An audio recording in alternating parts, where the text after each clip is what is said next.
Welcome back.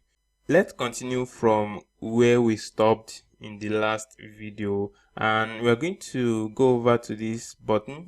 It says insert a video. Let's say I come over here and I want to insert a video right here. All I have to do is click on this button. Do I want to choose the video from my laptop, or I want to choose it from YouTube? All I have to do right here is search for the video, probably let's say a video about internet. Okay, and I'm going to search right here, and Blogger is going to fetch all related videos about the internet. And let's say this is the one I want to make use of. All I have to do is click on it, and this other option, my YouTube videos, let's say I want to use this video, and all I have to do is select it like this and then click over here, and then it's going to be added to my page, and you're going to see how it's going to display very beautiful like this.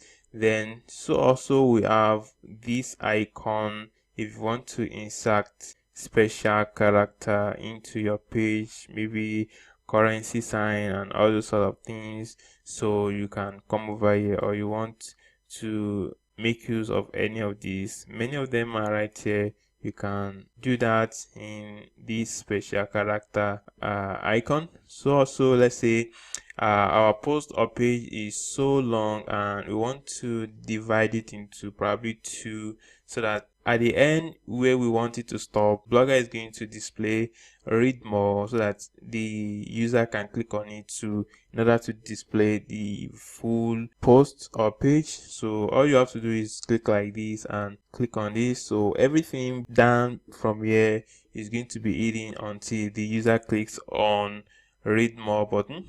So also we also have the alignment option.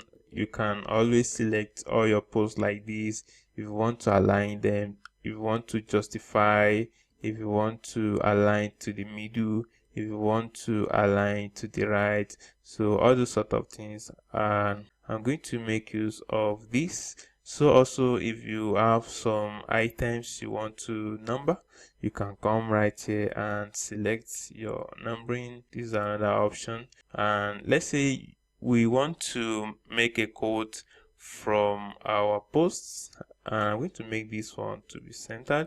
And let's say I'm trying to look for where I can use as a quote. Let's say this is a quote. All I have to do is select it like this, then I click on this one. It's going to look like a quote.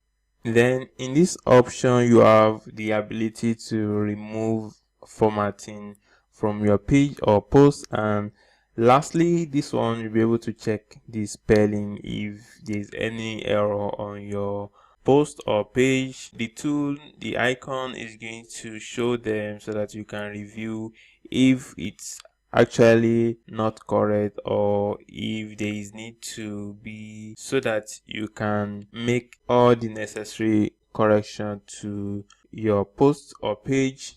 Once you are through with all your formatting work, you can preview what you've done by clicking on the preview button, or you can publish the formatting by updating the page or post right away by clicking on updates, and then boom, the post has been updated. You can come over to the page and see what we've done. You see over here, this text is different from the way this other text is appearing. If you scroll down, this is the YouTube video earlier, and this is the image, and you see this is the heading and all those stuffs. Thank you so much for taking the time to watch this video.